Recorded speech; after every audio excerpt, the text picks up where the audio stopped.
Halo sahabat, kembali lagi bersama Kang Agus Samsudin. Hari ini kita akan menyelami makna makhluk paling sempurna. Pernahkah kamu berhenti sejenak dan berpikir kenapa kita bisa bangun setiap pagi, bernapas tanpa harus mengingatnya, dan berpikir tentang hal-hal yang bahkan tidak ada di depan mata kita? Kita seringkali menerima semua ini begitu saja, sebagai rutinitas biasa. Tapi di balik semua itu, ada sebuah kebenaran agung yang jarang sekali kita renungkan, bahwa kita, manusia, diciptakan dalam bentuk yang paling sempurna. Dalam beberapa tradisi spiritual, konsep ini dikenal sebagai ahsan takwim, yang menempatkan manusia di puncak hierarki penciptaan.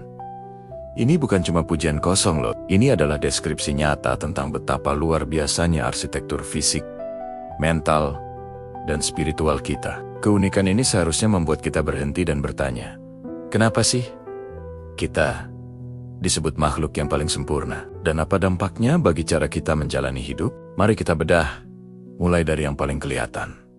Tubuh fisik kita. Tubuh ini adalah mahakarya rekayasa biologi yang paling rumit di alam semesta yang kita ketahui. Coba bandingkan struktur tulang dan otot kita dengan makhluk lain. Kita bisa berdiri tegak, yang membuat tangan kita bebas untuk mencipta, menulis, dan memegang. Jari jemari kita ini, dengan presisinya yang luar biasa, bisa menyulam benang yang sangat halus, tapi juga bisa membangun gedung pencakar langit dari baja raksasa. Sistem saraf kita jauh lebih kompleks daripada makhluk lain, memungkinkan kita untuk belajar, beradaptasi, dan menguasai keterampilan yang rumit. Mata kita bisa melihat jutaan warna. Telinga kita bisa membedakan nada musik yang halus. Setiap sel, setiap organ, bekerja sama dalam sebuah simfoni kehidupan yang luar biasa.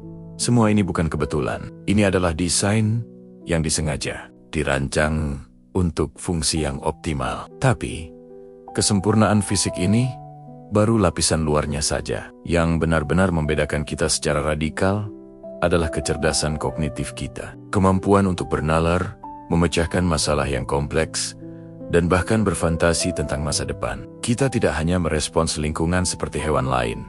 Kita membentuknya. Kita membangun kota, mengubah aliran sungai, bahkan menjelajahi ruang angkasa. Kita menciptakan bahasa, sebuah sistem simbol yang rumit, yang memungkinkan kita berbagi pengetahuan dari satu generasi ke generasi berikutnya. Karena bahasa ilmu pengetahuan bisa terus berkembang. Kita bisa merumuskan hukum alam, memahami cara kerja alam semesta, dari partikel terkecil hingga galaksi terjauh. Kita juga menciptakan keindahan melalui seni, musik, dan sastra, mengekspresikan emosi dan ide yang tidak bisa diungkapkan dengan cara lain. Kemampuan kita untuk berpikir abstrak, memahami konsep seperti keadilan, kebebasan, waktu, dan keabadian adalah bukti paling nyata dari desain kognitif kita yang superior. Seekor singa tidak akan merenungkan arti keberadaannya. Seekor burung tidak akan menulis puisi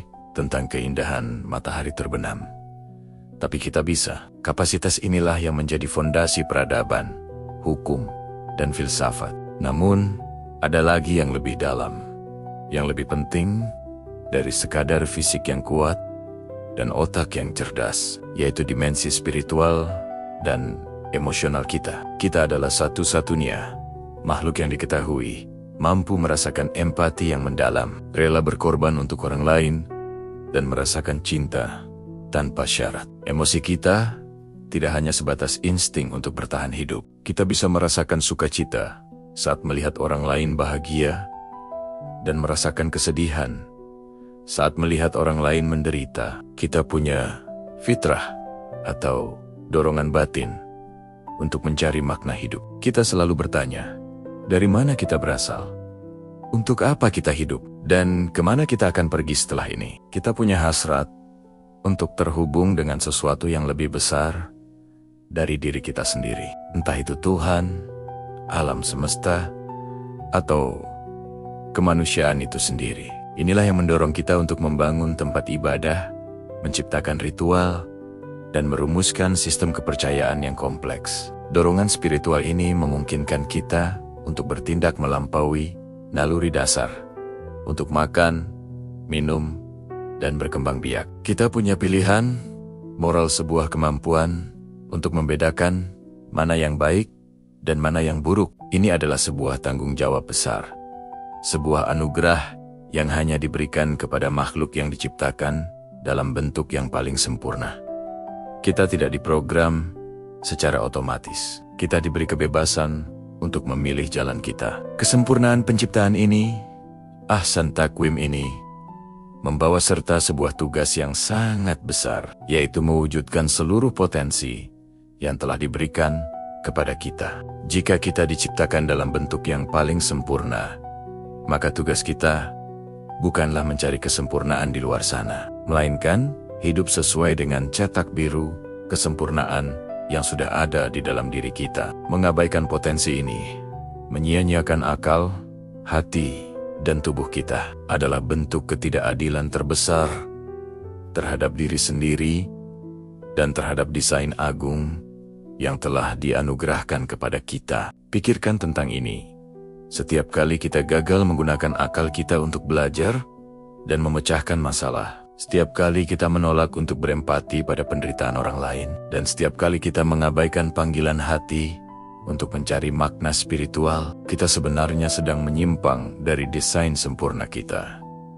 Kita merendahkan diri kita sendiri dari status Ahsan Takwim. Sebaliknya, setiap tindakan kebaikan, sekecil apapun itu, setiap inovasi yang memajukan kemanusiaan, setiap karya seni yang menginspirasi, dan setiap momen refleksi diri yang jujur adalah penegasan kembali dari kesempurnaan kita. Saat seorang ilmuwan menemukan obat baru, saat seorang seniman menciptakan lukisan yang indah, saat seorang ibu menghibur anaknya yang menangis, saat kita menolong orang asing yang kesusahan di saat-saat itulah kita sedang mewujudkan esensi dari Ahsan Takwim. Jadi, coba renungkanlah ini sejenak. Kamu yang sedang menonton video ini adalah cerminan dari desain yang paling teliti, paling kompleks, dan paling mulia. Bentuk tubuhmu, pikiranmu,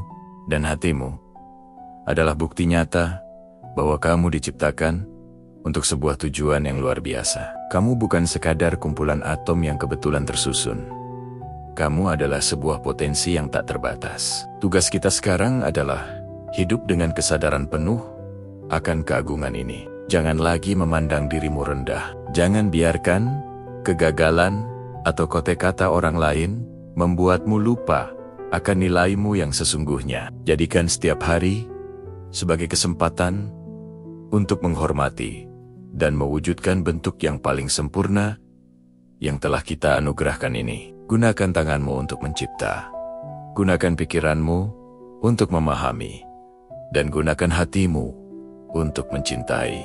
Dengan begitu kita tidak hanya hidup, tapi kita benar-benar menghidupkan tujuan penciptaan kita. Terima kasih sudah menonton. Jika video ini memberimu inspirasi, jangan lupa untuk like, komen, dan subscribe, agar kita bisa terus belajar bersama. Sampai jumpa di video selanjutnya.